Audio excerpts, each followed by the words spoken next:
Arestado ang isang babae naman na nagpanggap umanong pulis at tinakbuhan ng mga inutangan niya.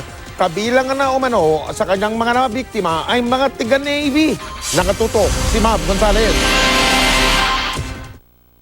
Magpapakilalang pulis, makikipagkaibigan, mangungutang pero hindi na magbabayad. Yan daw ang modus ni Sait Olagera na naaresto kahapon sa Taguig matapos may magsumbong sa pulisya na may nagpapanggap na pulis sa loob ng Navy camp sa Fort Bonifacio. Allegedly, merong female na certain person na naka-uniform ng athletic uniform and introducing herself as a police chief inspector or major from the PNP. Upon examination ng mga police personnel natin, nakita nila na yung ID niya is fake.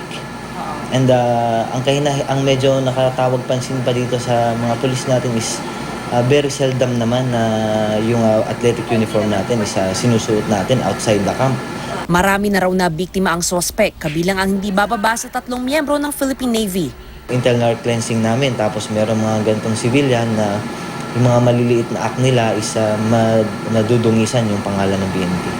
May nakarelasyon pa raw na miyembro ng Navy si Olagera. Sa presinto, napaiyak na lang siya nang dumating ang mister niyang dati rin palang pulis. Karapatan ko po ma'am na hindi magsalita, di ba? Opo.